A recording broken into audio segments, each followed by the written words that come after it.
this morning, I've been assigned by Pastor to share a message. He gave me a topic last Wednesday. He said, okay, preach on this. But he didn't give me a sermon. So I had to make a sermon. But thank God for this. I know that the Holy Spirit has been working mightily for us to be able to hear this message today. So we will talk about Purim. So how many of you've heard the word Purim? Kinsa ang wala pa. It's okay if you haven't heard it. Kaganina sa first service na ay mga wala pa ba, it's fine. Okay? So Purim, it's actually a Jewish festival, Hebraic festival that you find in the book of Esther. Kinsa diri nakabasa na sa book of Esther? No, it's just 10 chapters. It's a historical account in the Old Testament. And it talks about the time in history when the Jewish people were exiled in Persia, which is today, in the news, modern-day Iran. Kinsay nakabalita ron sa mga pangyayari sa Middle East? No? So naapod ni touch of current events ang message, but we will not dwell on current events. So last, I think, Monday night was the eve of Purim in Israel, and the Jewish people, this is like their time to celebrate as a nation. To the point nga, dili na ko ni-encourage ha, to the point na pwede sila maghubog, na maghantod sa dili na sila katindog. Because this feast is actually not just for them na naglipay-lipay lang sila, but it's because they celebrate something that God did for them many, many years ago, na kung giunsa sila pagluwas sa Ginoo, how God saved them from their enemies. Okay? And we will, as we go through the message, we will learn about why this is important for our times. Now, to lay down the foundation of this message, I want to give you a brief summary of the book of Esther and the story of Purim. So, dili na to basahon, no, ang 10 chapters, or okay lang ba? Basa ta? Hantod ugman. Yeah, it's 10 chapters, but I encourage you to read it when you go home. There's so much to glean. There's so much to receive and learn from the story of the book of Esther, and especially as we allow the Holy Spirit to teach us as we personally, say personally, read the Word and meditate on the Word of God. So mag-story times ako, okay lang? Okay, so children, listen. Okay. Now, the story of Purim, it was set in the time, no, when Israel, the nation of Israel, they were exiled. Kasabot ang exile, meaning gipalaya sila. They lived in Israel, the land of Israel, but then because they were disobedient sa Ginoo, they were idolatrous, they did all the things that God said don't do it, pero gibuhat nila. So God said, okay, I'm gonna let the land rest, and I'll send you out of the land. So one of the places that they were sent to was in Persia. Say Persia. That is now modern-day Iran.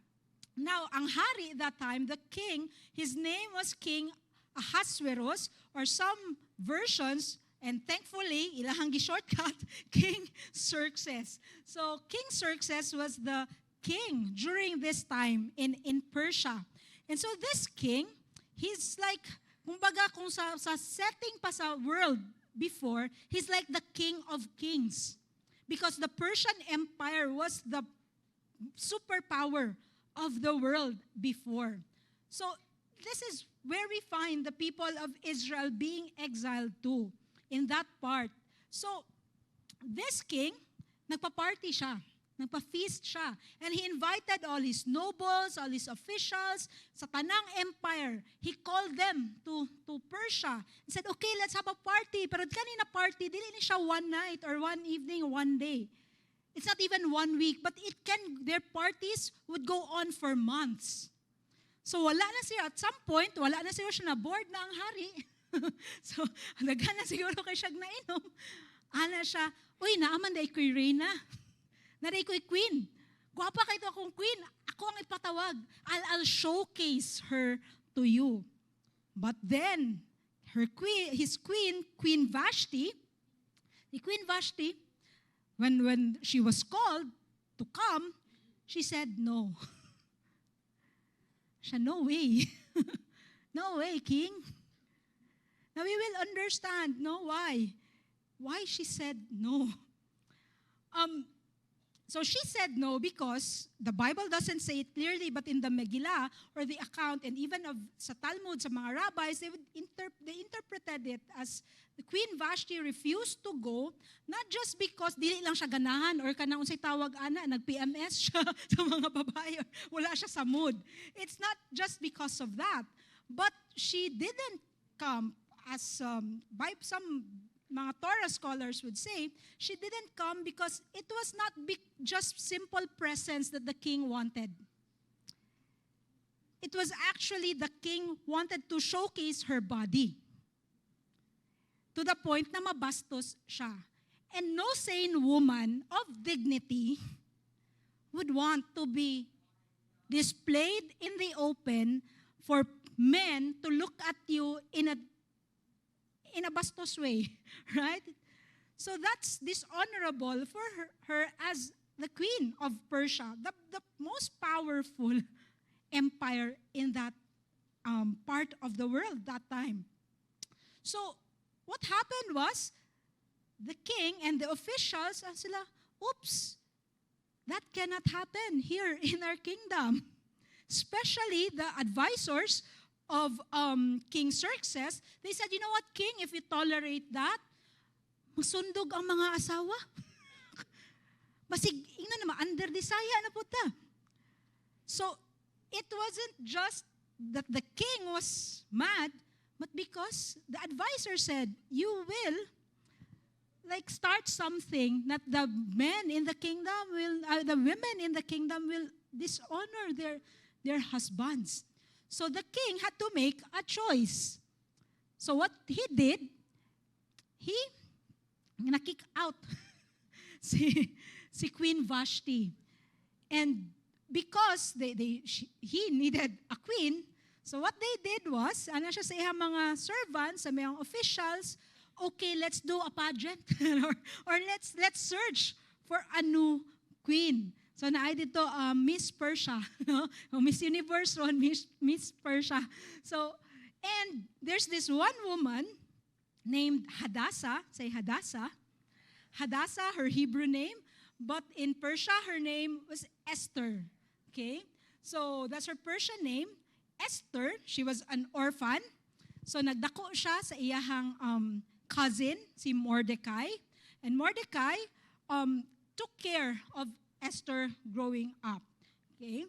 But when she was joining that search for the new queen, Mordecai told her, do not ever say that you are Jewish. Secret lang nato ni na Jew ka. So adto dito, present yourself, prepare to be chosen by the king, but don't say that you are a Jew. Now, long story short, it was Esther who was chosen to be the new queen of Persia. So nakapuyo na siya sa palace ni King Xerxes.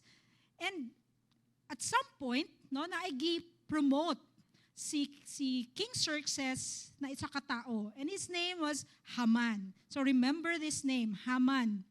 So Haman, he was appointed to be the prime minister of Persia. Very powerful position. And at one time, the king said, okay, this is my prime minister. And I'm commanding every one of you, officials, mga tao, when Haman, pag magkasalubong mo, you have to respect him. You have to bow down to him. Now, si Mordecai refused. Mordecai said, no way, I'm not gonna bow down to Haman. Now, is this simple rebellion ba sa part ni Mordecai?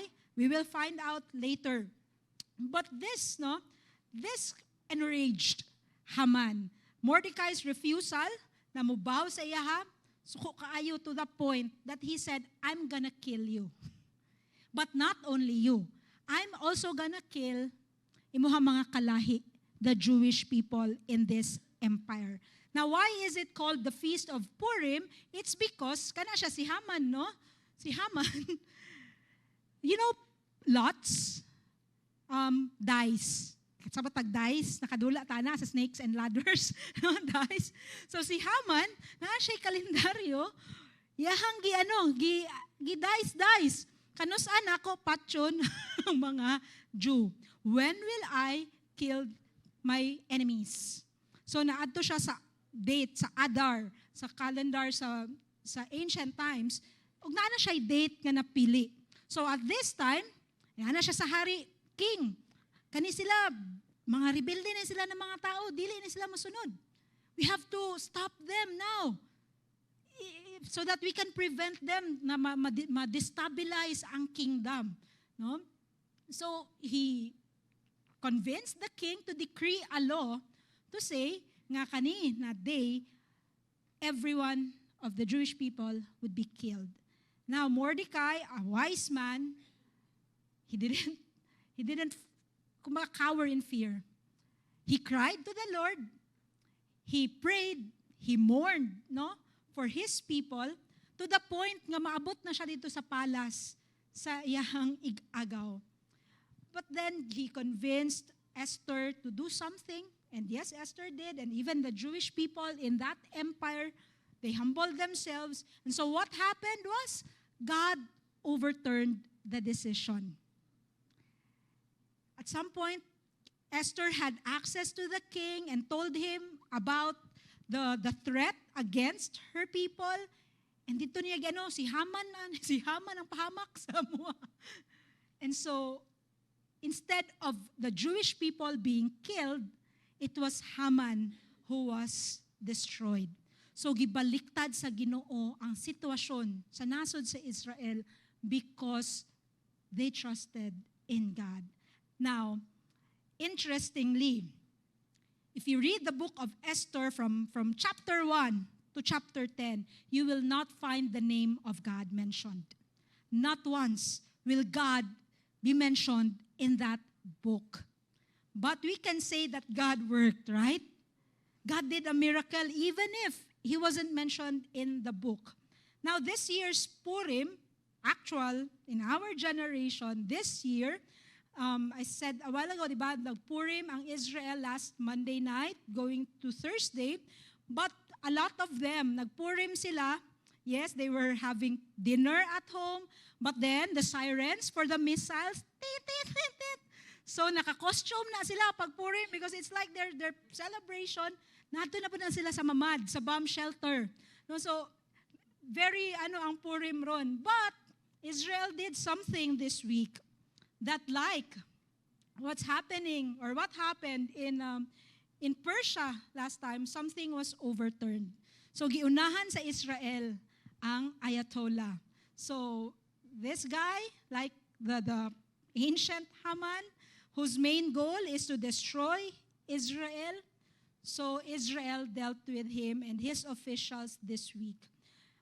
Because Israel knew that if we don't move, kita maunahan ta.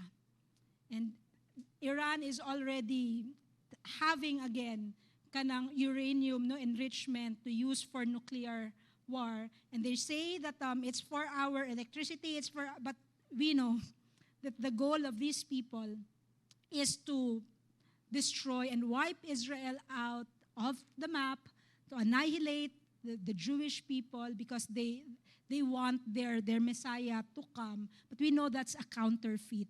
Okay, what we pray for the Iranian people right now, since January, more than 50,000 have died because they don't want this guy to rule since 1979. But there's hope for the people of Iran. So if in the time of Esther, it was the Persians who helped also Israel be restored as a nation. God used King Cyrus. But now this is also Israel's turn to help the Iranians who have been in that kind of condition since 1979. So let's pray for Israel. And yes, let's pray for the Iranian people na sila po makadawat og redemption for during this time in history. And so that the gospel will be preached to all nations. Amen? Amen. Now, I'm not going to talk about end-time prophecy. Dili ko hawda na. We have Amir Tsarfati, can you listen to Amir? All other sources, no, you can watch online updates even from Israel. But that's not what I'm going to talk about this morning. But I know this message will also be prophetic in some sense, especially in how we should live in these last days as we await for the coming of our Messiah. Now, kaning sitwasyon na to karon in the Middle East, it's beginning to affect us, though dili man ta maigo og missile dire. We know ang effect anis ato is economic. So gas prices are starting, di ba, to naga-increase. And I was texting with Pastor yesterday night. He said, yeah, even the commodities are expected to increase. And even ang bugas karon da, they're watching the price of our rice. But we prepare, but we don't live in fear. Okay? As people of God, we have proven the faithfulness of God. Even through the time na COVID. Diba? Na naay mga lockdown, God provided for us. So He's the same God who's going with us. Maski pa nagkaguliyang na ang kalibutan. Amen? He will preserve us. Amen. Now, what I want to share are spiritual lessons that we can glean from the book of Esther and how we can apply it in our lives as disciples of Jesus today. How many of you are following Jesus? You are a disciple of Jesus. You have surrendered your life to Him. Now, some people say, Old Testament man na. No, you don't treat it like that because even in the New Testament, they use the Old Testament to propagate the gospel. So from this, we can learn truths that will be a solid foundation for us in our times. Now, there are embedded truths in the book of Esther that we can live by. So the message, or the title of my message this morning is Purim, Divine Reversals and Redeeming Family Lines. How many of you have hopes for your family? You want to see change? You want to see breakthrough in your family? I believe God has a message for you this morning. So let's pray. Father, in the name of Jesus, we come to you, Lord God, in humility. Lord, we acknowledge that you are great and we are nothing without you. Even, Lord God, with the reception of the word, with you, Lord God, giving me this message to preach to your people, I pray, Abba, that you will, Lord God, pour out your Spirit in a great measure. That, Lord, every heart, Lord, will be keen to listening to you. That there will be no distractions, Lord, even in the spiritual realm. I pray that you will guard the planting of the seed of the word so that it can take effect in our lives, Lord, and it will not just inform us, but transform us for the better and for our own good and for the glory of your name.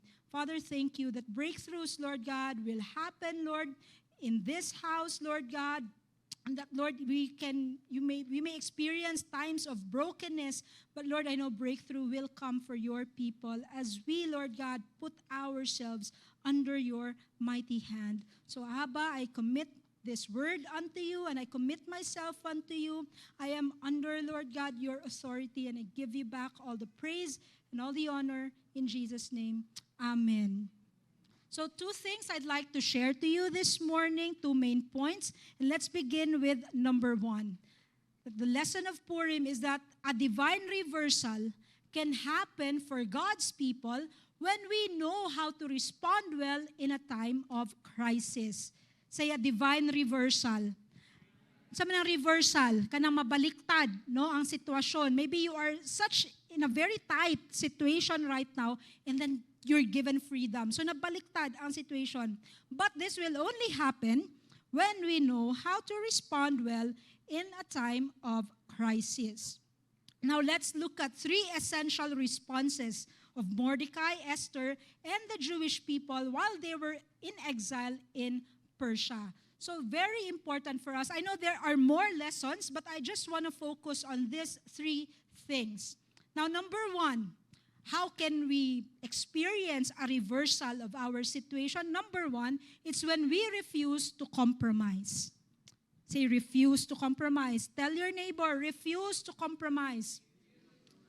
Sa Bisaya pa, balibari ang pag-uyon-uyon. Hello?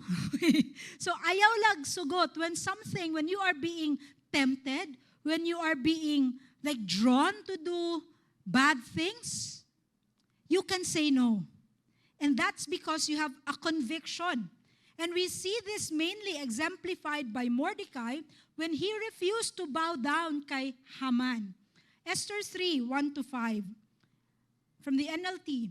Sometime later, King Xerxes promoted Haman, son of Hammedatha, the Agagite. I want you to remember his name and kung asa iyang lineage. Si Haman, son of Hammedatha, the Agagite, all over the other nobles, making him the most powerful official in the empire. All the king's officials would bow down before Haman to show him respect whenever he passed by, for so the king had commanded. But Mordecai refused to bow down or show him respect. Then the palace officials at the king's gate asked Mordecai, "Why are you disobeying the king's command?" They spoke to him day after day, but still he refused to comply with the order.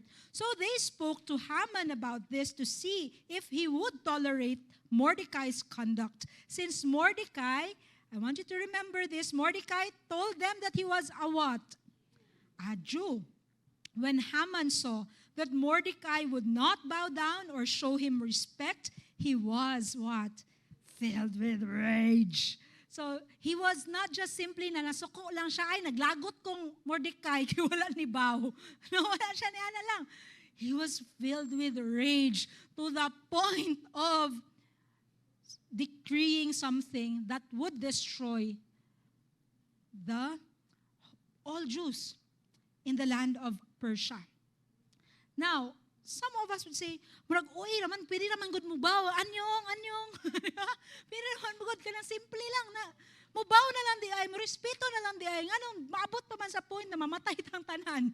Di ba? But, no, his refusal to pay homage or show respect hit the ego of Haman. No, naigo ang ego ni Haman. So what happened? He was filled with rage. Now, Mordecai's refusal, say Mordecai's refusal to bow, was not a mere attitude of disrespect to the authority of Haman. Now, we will find the reason why. No? Verse 5 tells us why he refused. And it was mainly because he was a Jew. Now, ngayon ta, pwede naman good. Diba? Simple naman siguro nang mo respeto ka. But to Mordecai, his being Jewish convinced him that I cannot obey the king's command. Maski pahari ang nag-ingon ana. Now for us, if we read it just plainly sa ato mga Bibles, bow down. But in Hebrew, this actually carries a lot of weight because in Hebrew, the word for bow down, it actually means to bend the knee. How many of you makabend pa mo sa inyong knee or aray-aray na? Arthritis na. Bend the knee, it means to bow, bend the knee and then bow. And also to prostrate. What is it to prostrate? Dapa. And to like, at dapa, and so in other words, the king was telling his officials, worship Haman. Buhaton ba nato na? It's not something that, na pwede lang buhaton, especially for a Jew, because as a people, God gave them the 10 Commandments. Unsay number 1? Sa 10 Commandments, thou shalt not have any other gods before me. I am Jehovah. So, unsaon man na? For Haman or for Mordecai to bow to Haman would mean that he will commit idolatry. So, it's a no-no. So, ana siya, I don't care. Not for sure in a disrespectful way, but he was standing for his conviction. Okay? He cannot do it. So even though they're living in a foreign land, he stood by his conviction not to worship or bow down to someone who has this God complex. Kasabutan ang God complex, kanang superiority complex na ako na inyong hari, ako na inyong prime minister, dapat. So, Mordecai saw through it na no, that's not. I can respect you at this level, but not on the level that you want me to respect you. Okay? Now kita as Christians karon sa kalibutan, like Mordecai also, we face the same challenge and temptation today to bow down to the culture of this world and compromise our convictions. How many of you in the workplace or maybe students, right? Sige lang, buhata lang good. Pila-apil lang sa agud ta, oy, unsa man ka, oy, KJ man ka. Or, respeto lang, goodbye, isa lang kabaso.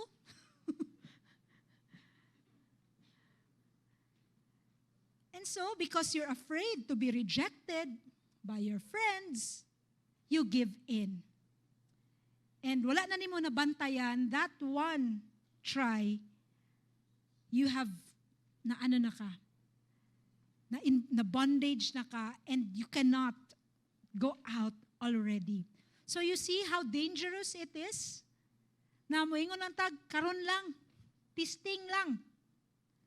And if you do not stand in your conviction, and if you do not refuse, then you will end up like those people. Now, Mordecai, who stood by his identity, say identity. Identity as a what? As a Jew. As someone that God chose. So he knew. Ang problema sa ato, if we do not know our identity, then it would be easy for us to just compromise. If you do not know who are you as a believer, who are you as a Christian, then you will just say, pwede lang man siguro. Anyway, wala bitaw nakakita. Then, it will be something that will be harmful for you. So that's number one. Unsa tong number one? By refusing to compromise. Now, how can God work a reversal? Also, number two, by us being courageous. Say, being courageous. How many courageous people are in the room? Kinsa isog dire. Not cowards, but courageous. In chapter 3 of Esther, we see that because of Haman's rage against Mordecai, he did not just plan to destroy Mordecai, but he also decreed, a threat against the Jews throughout the Persian Empire. Ngano na amin naglupad-lupad dire. Okay, si Haman siguro ni. So, now, when Mordecai learned about the plot of Haman to annihilate the Jews, he lamented in grief and what? Sorrow. He was so sorrowful. Ana siya, unsaon naman ni namo? No, imbis nagtinarong ko diri nganong nadamay naman noon. Nganong damay si Bilian man. So, this act of Mordecai, he was crying, he put on sackcloth, na grabe jud kaayo ihang sorrow to the point na wala na jud siya mabuhat kun dili mo hilak. And sa iyahang ka-sorrowful, naabot na siya until he reached the point where the gate of the palace is. And so the servants of Esther saw it and reported it to Esther. Uy, Esther, imuhang, di ba, kailan kaani? Unsa man ni siya? And so what Mordecai did, he wrote a letter for Esther, had a messenger, sent it to Esther, and he said, Esther, you need to do something. How many of you have come to that point in your life na you need to do something, you need to decide on something? Because if you don't, it will harm. Okay?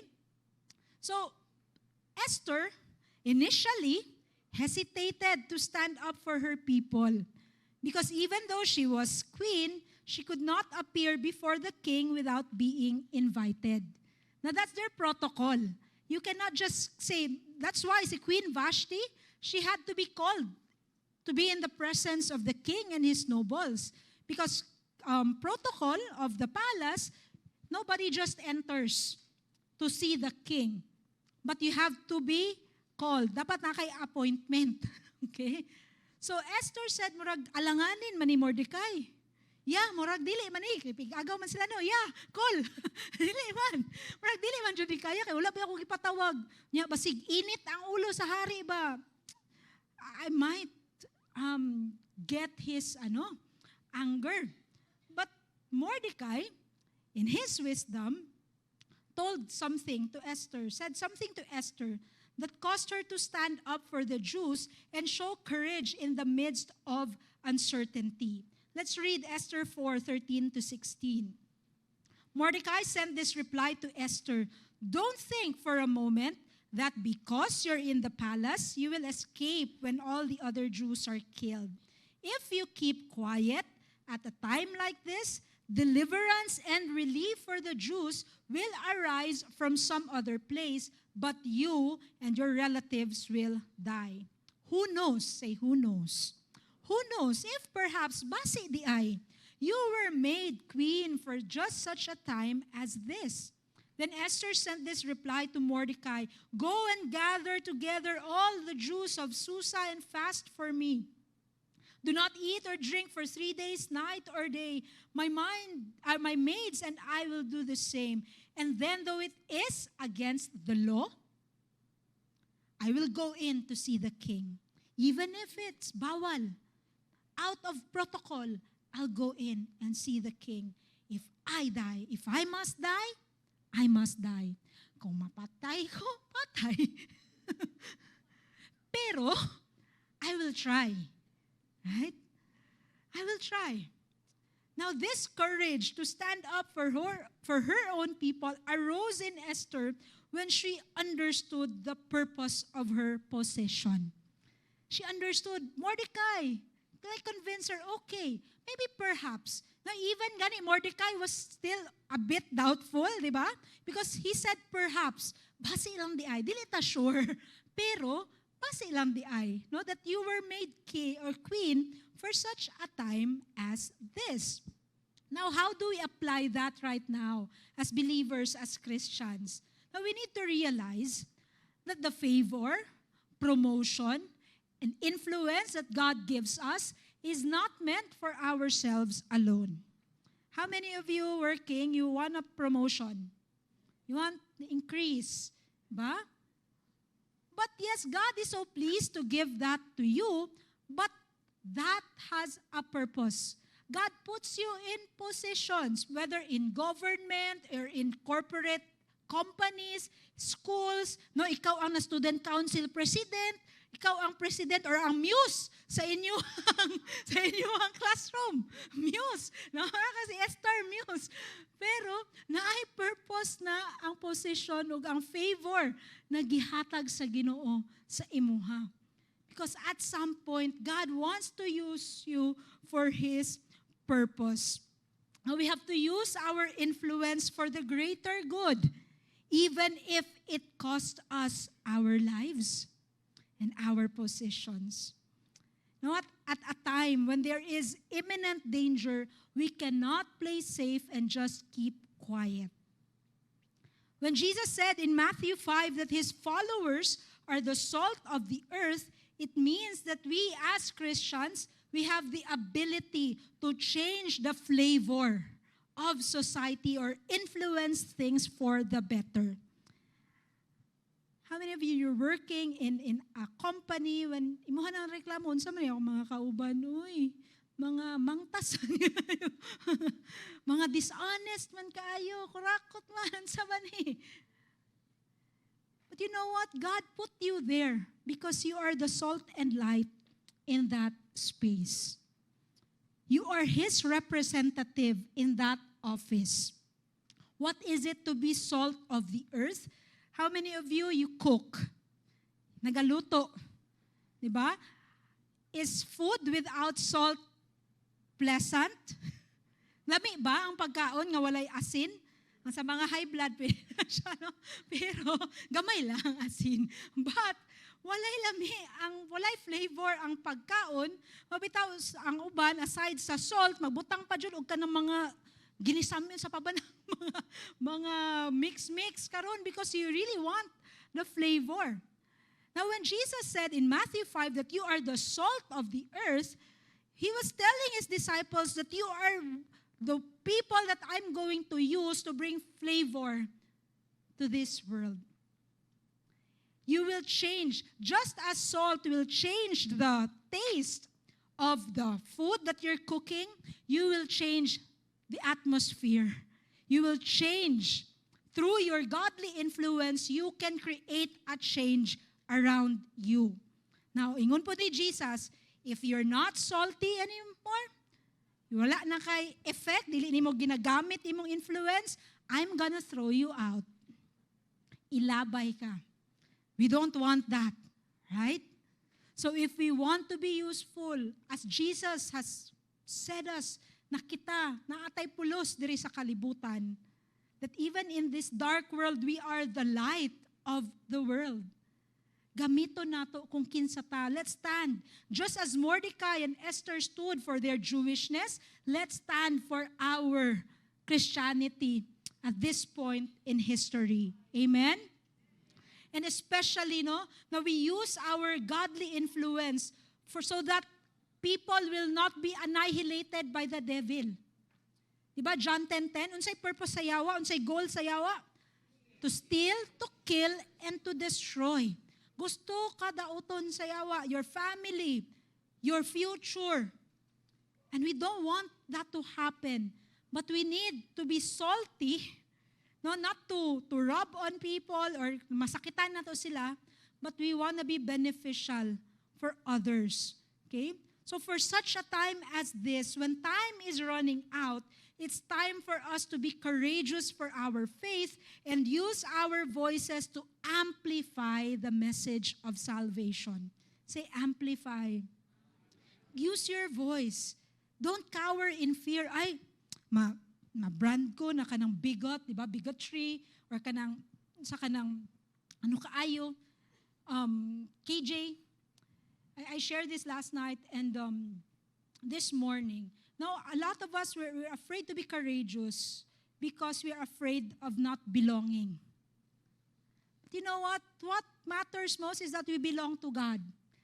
I mean, Jesus said that you will be persecuted for your faith. You will be rejected if you stand for the truth. But Jesus is worthy of it all. Do you believe that? The Lord, even if all these, my friends would say, dili na ko, sa imuha kay, ano kay ka? No, but we also need not to stand for our convictions, but we also have to be wise in telling people about that. Kaya ang uban man good, oy, bay, uban tabay, kanang party bay ba, niya na yan dito. Ay, dili lang ko kay bawal man na sa mua. Bawal na yun na itong ingnon. But please avoid saying bawal kay bawal na sa mga, bawal na sa mong religion, bawal na, masuka mong pastor. Stop saying that. You got to know the reason why you believe what you believe. Not just bawal.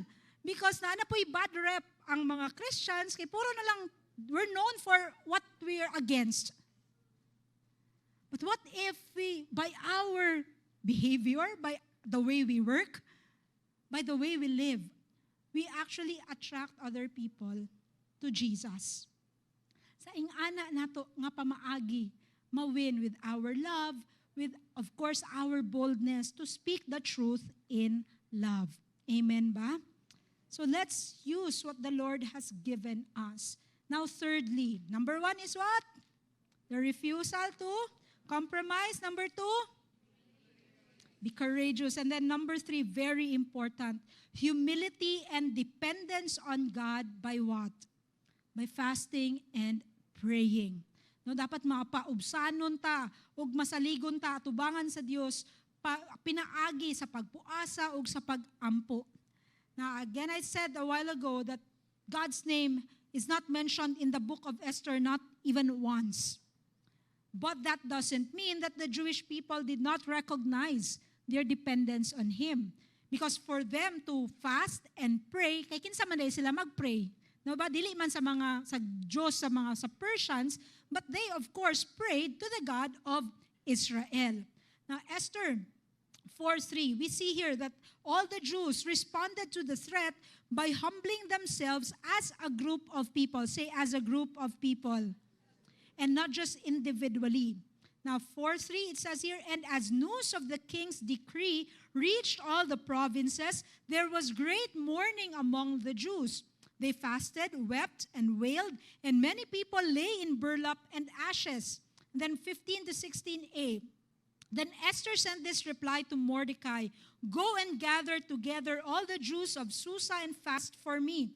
Do not eat or drink for 3 days, night or day. My maids and I will do the same. Now, why is it important to couple prayer with fasting? Okay, now, kung mag-pray lang ba ta, dili ba ta tubagon sa Ginoo? Of course, He answers prayers. But there are instances, situations in our lives, in our families, na we really need to make the extra effort to say, Lord, I cannot do this by my own strength. And the only way to go is go low before the Lord, in fasting and in humility before Him. Now, prayer and fasting is one of the ways we humble ourselves under the mighty hand of God, because this spiritual discipline, say spiritual discipline. So for it to be a discipline, it has to be developed in us. This spiritual discipline shifts our perspective from the magnitude of the problem towards the greatness of our God. You know what? When you are put in a situation that you know by your own strength or by your own ability, dili nimo kaya, fast and pray. Okay? Why? Because if you do not, and you're so full of yourself, ato aman good karon tendency, no? I also see this in Christians, and even sometimes I can be prone to this.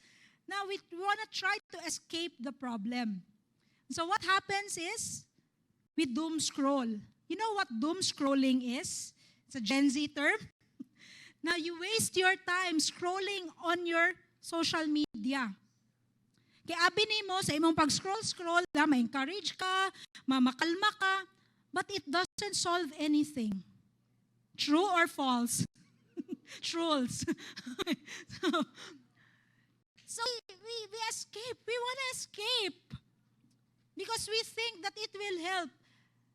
And then the thing gets worse and worse. What should we do?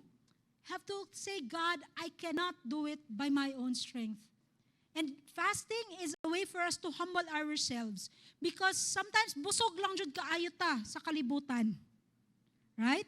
Busog kaayo ta, ato ang wala tay disiplina sa atong appetite. And so what happens is, when we're so busog, di ba, physically, kita bitaw no, pag after paniud to, katugon na ta. Kailangan nagkape. Why? Because sometimes in the spiritual, it can also be that. If we settle for junk of the world, we will be weak spiritually. We cannot fight the battle. Lord, di rin ako, matulog lang ko. Si pastor na lang. Hallelujah ta. Because we settle for junk. Instead of feeding ourselves with the Word, dwelling in the Word, applying the Word, let's not be like those kinds of people. Because there's always a temptation, because we think, dako na kayong problema, magpahuway sa ako. Of course, God will lead us into quiet water. Psalm 23, right? He's our good shepherd. But it doesn't mean na dili nato atubangon ang mga gusto ipatubang sa Ginoo. You know what? Yes, we sing that song, the battle belongs to the Lord. The battle belongs to the Lord, but we also have to show up in the battlefield. For us to take part in the victory, we have to show up. Okay? That's part of God, like equipping us so that we can be more effective in the kingdom. Okay, kung gamay pala na problema, we will try to escape it, then there's no victory in that. No, that's why Mordecai said, Esther, if you will not take hold of this opportunity, yes, God will use.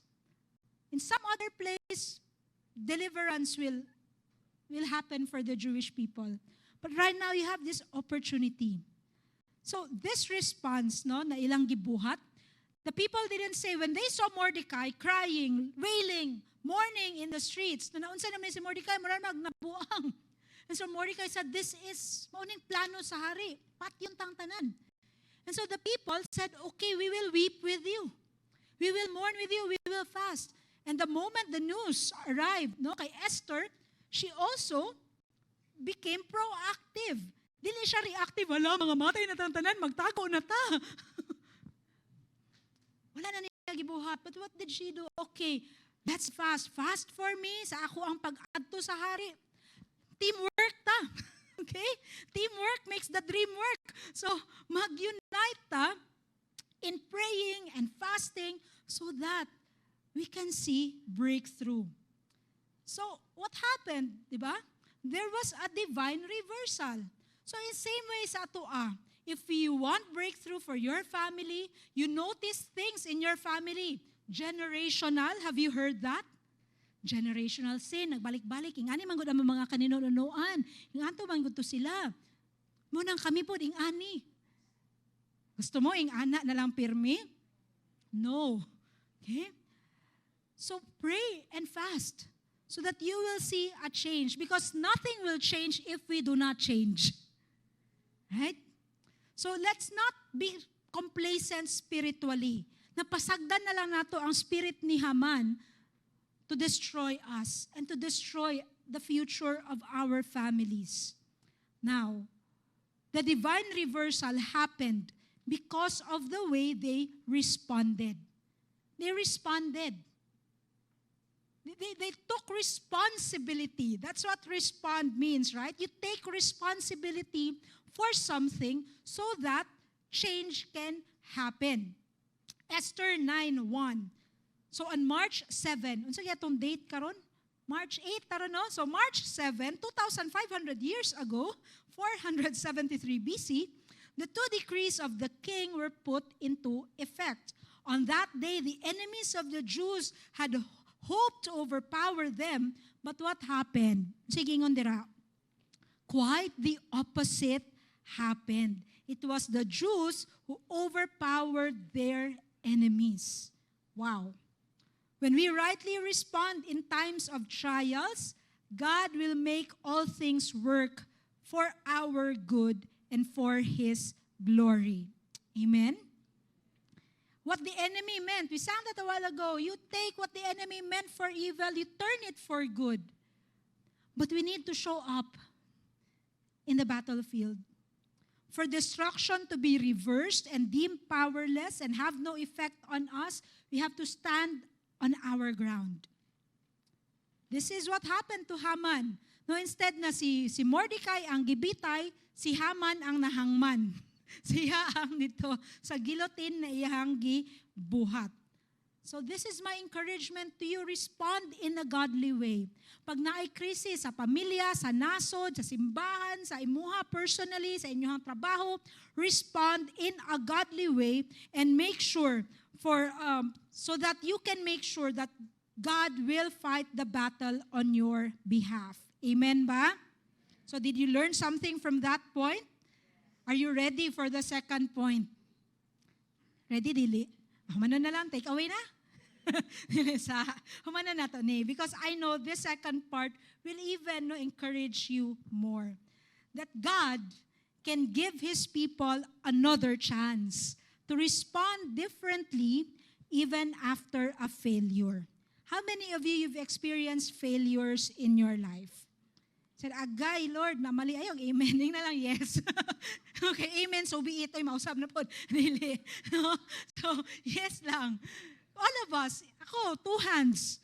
We are frail people. Diba? We can fail. But the good news is, we can be given a second chance to make it right again. Kung sa estudyante pa na, pa-retake. no? Remedial removal. So God gives us second chances and sometimes even third, fourth, because He believes the best in us. No, that He doesn't label us by our failure, but by what Christ has done for us on the cross. Okay? So, hello? Okay, so right now, let's look at, no, anong, if we really think about it. Ako aba na? Adili. Okay, it's okay, it's okay. So, just put your phones on silent mode and then we will continue. Thank you very much. So, have you ever wondered why? Ngano suko man jud kay no si Haman unsa man ning aligot-got, di ba? Ni Haman asa man ni naggikan ngano suko man jud kaayo siya to the point of wanting to kill or commit a genocide against the Jewish people. Now the root of Haman's fury, let's look at the root of Haman's fury against the Jewish people. Now his rage against the Jews was not only because of Mordecai's refusal to bow down to him, but it was something generational.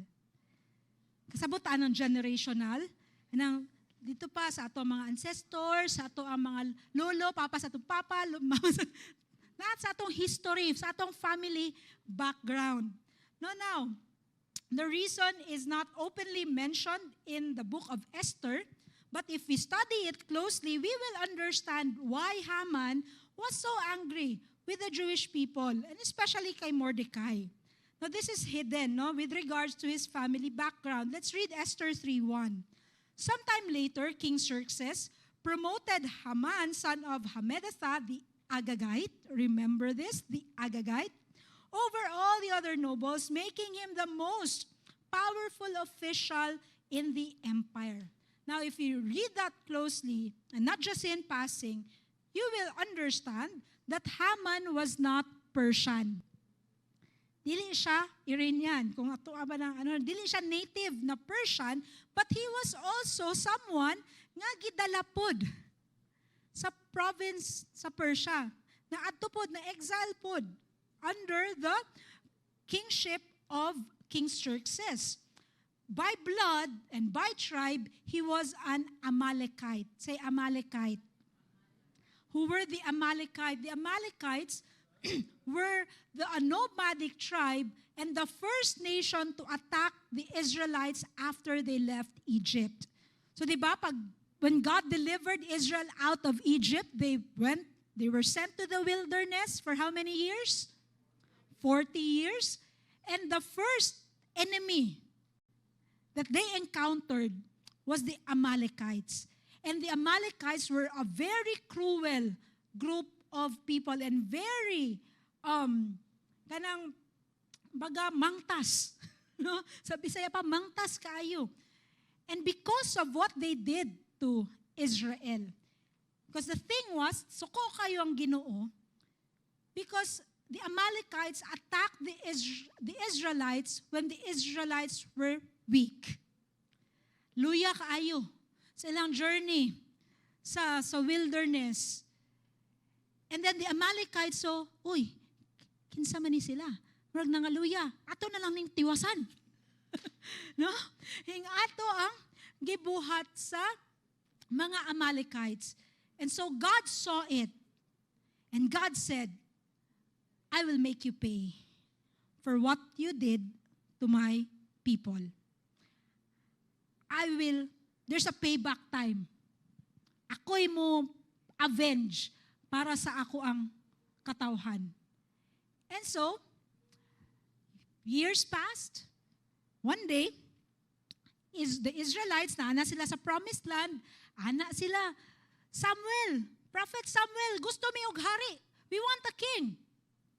Then ana, si Samuel, tamay Ginoo. And so really, God was hurt when Israel wanted a king because he was like, am I not enough for you?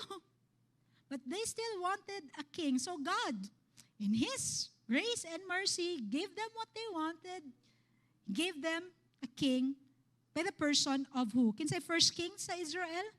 King Saul. Okay? So now King Saul, God gave him this assignment. I want you to finish the job. I want you to kill the Amalekites na walay mabilin sa ilaha, even their livestock. I'm giving you this opportunity. I'm gonna use you as my servant to do this job. Now, this tribe, the Amalekites at this time, na sila'y battle with Israel, and God gave them victory. God gave King Saul the victory. So okay na ba? The thing is, Saul failed to obey God completely. Say completely. Nga naman, kay not following instruction. Sa diri sa exam, not following instruction. Diba? Paging ana, wrong gihapon. Okay? 1 Samuel 15:1-3. I'll read this as CEV so that it's in a simplified way of just telling the story. One day, Samuel told Saul, "The Lord told me to choose you to be king of his people Israel. Now listen to this message from the Lord. When the Israelites were on their way out of Egypt, the nation of Amalek attacked them. I am Yehovah Tsevaot, the Lord all-powerful, and now I am going to make Amalek pay. Go and attack the Amalekites, destroy them, and some of their possessions." Or just choose what you like to destroy? He said, destroy them and all their possessions. Don't have any pity. Kill their men, women, children, even their babies. Slaughter their cattle, sheep, camels, and donkeys. Just pause for a moment. Now, this for me was a very challenging verse to read. And even my friend in college, she said, I don't like to read the Bible because it's so bloody. And see, ang Ginoo man gani di ay nagsugo na ipapatay. And how can you defend that? I mean, if he's a good God, loving God, why would he like command this?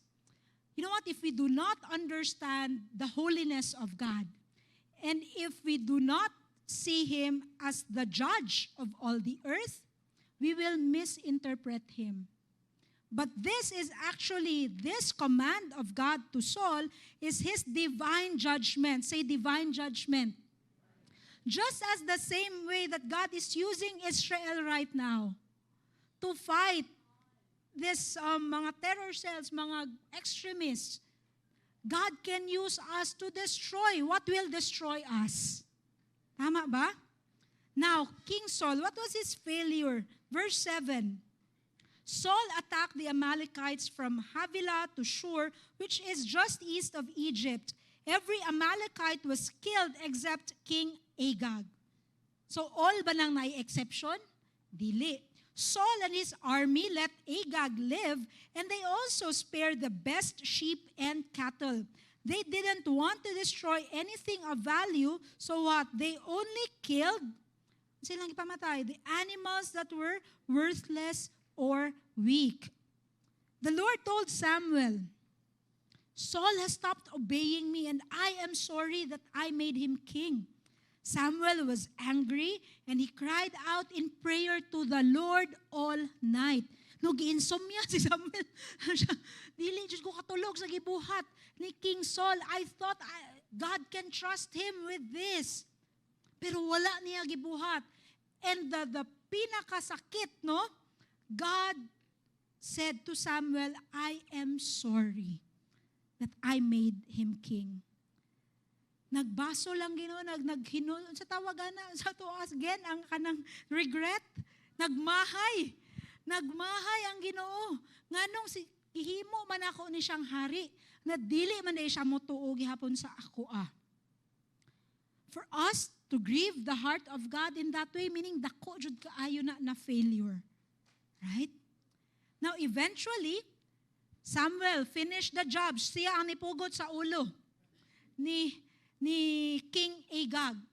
But that window of delay and disobedience ni Saul, it gave the seed of Amalek the opportunity to continue to harass God's people even after many generations.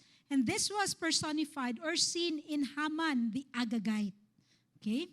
Esther 3:5-6. When Haman saw that Mordecai would not bow down or show him respect, he was filled with rage. He what? Learned of Mordecai's nationality. Jew di ay ka, ha? No? So very Hitler, di ba? Same way kay Hitler, pamatyon ang tanang Jew, the final solution. But instead, he looked for a way to destroy all the Jews throughout the region or entire empire of Xerxes. Now, what do we glean from this as Christians?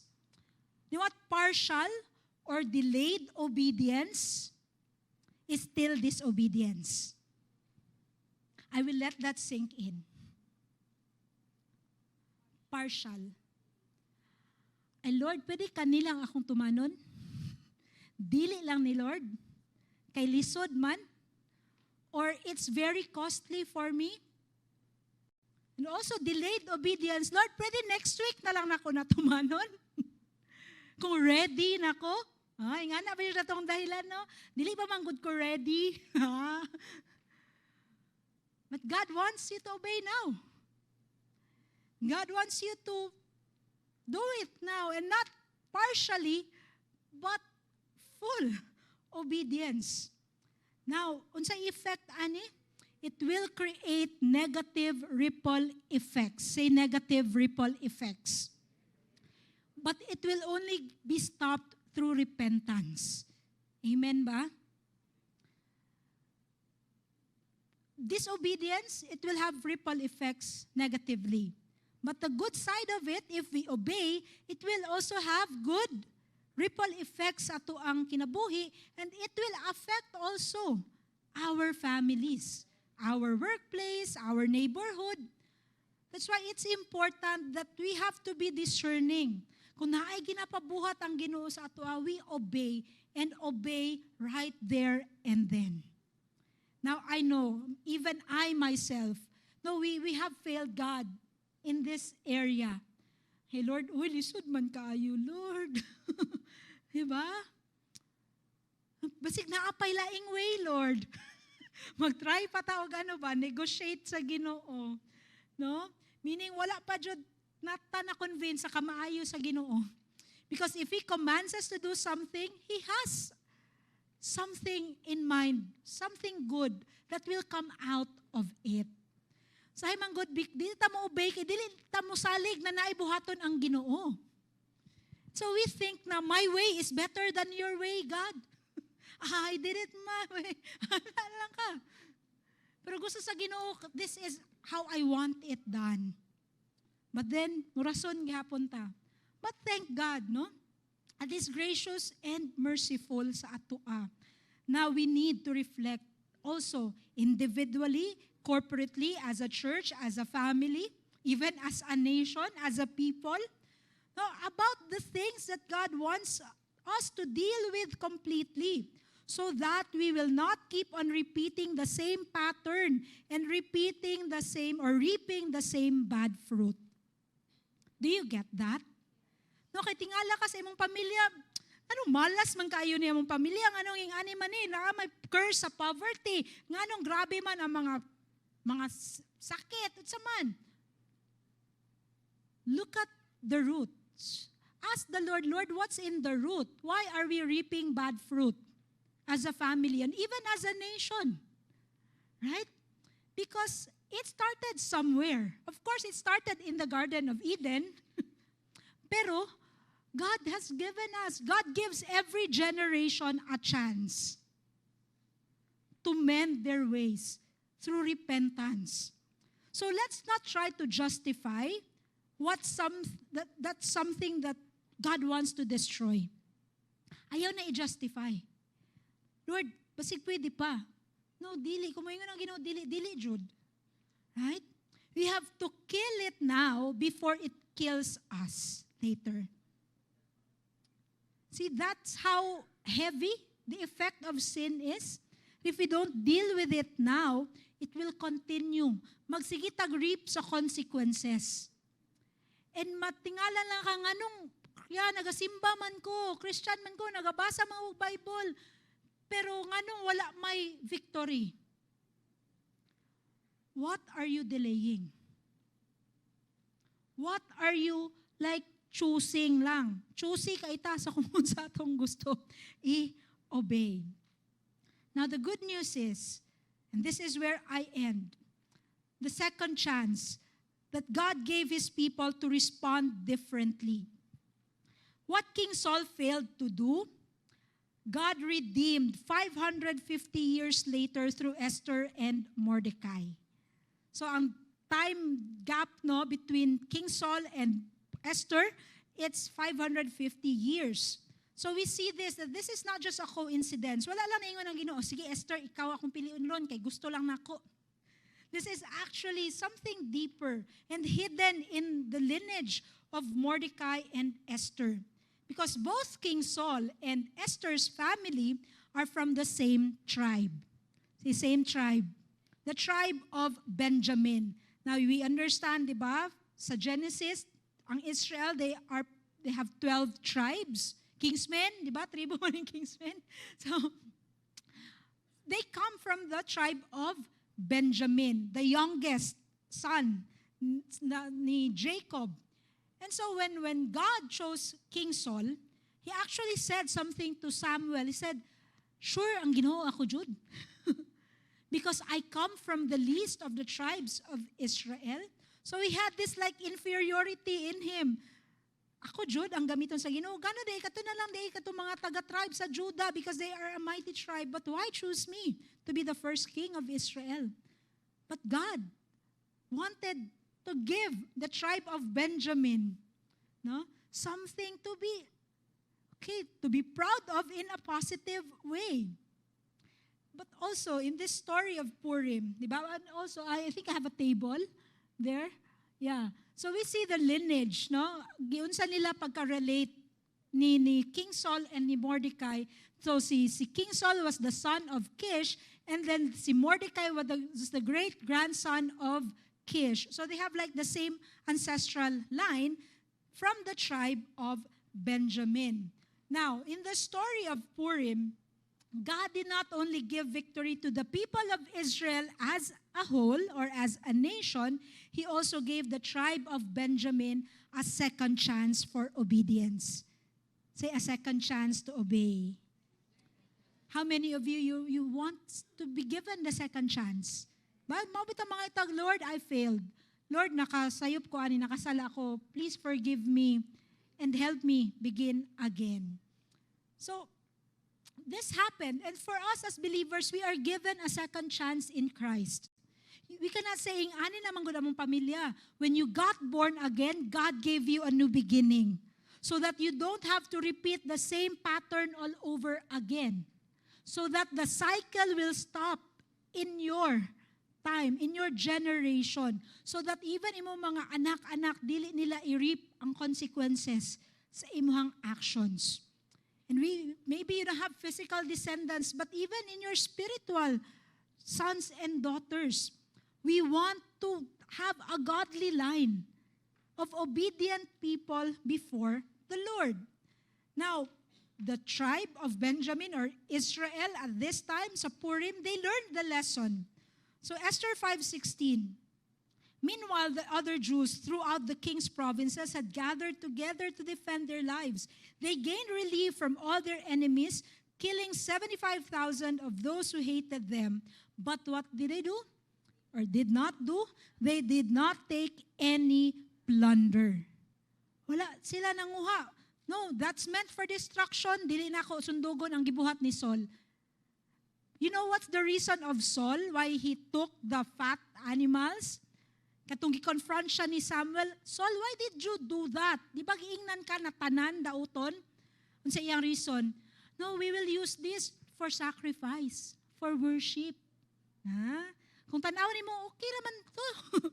But, dili man ka to ang sugo sa Ginoo. That's why God said to Saul, I don't need your sacrifice. I need your obedience. Dili na to mabayran. Something, Lord, mag-tithes lang kog dako or mag-offering lang ko, pero dili lang ako ni buhaton. Because we think we can pay God. God doesn't need our riches. He is the supplier. What He requires of us is obedience. Is this heavy? Yes. But God has grace for each of us to be able to redeem. Kay para dili ta magpadayon sa malas na ginaingon sa uban, so that we can live under the blessing of God and that our families can have a hope for their future. Amen? If we want to see breakthrough, God will have to break us first, so that breakthrough can happen. Ato ang mga butang na dili nato gusto surrender sa Ginoo, kailangan na ma-break so that breakthrough can happen. And what does the book of the Psalm says? That a broken spirit and a contrite heart, God will not despise. So if you come to God, Lord, I'm broken over the sin of my family. Kani siya, Lord, nga sala, kani siya nga bisyo, kani siya nasakit, nagbalik-balik na lang sa among pamilya. God, deliver us. And give us another chance to make it right. And God will do it for us. He will do it again. For our generation, for the sake of His great name. So that the gospel will be preached na walay mababag sa pagsangyaw, sa maayong balita in this generation. And like Esther and Mordecai, let's unite together as a family, as believers, in contending for the destiny of the people of God. Ayaw lang pasagdi ang yawa to wreak havoc in your family. Do what God has told you to do so that you will see victory and a divine reversal happen in your family. And that is the lesson of Purim for us today. Amen. Did you receive the word?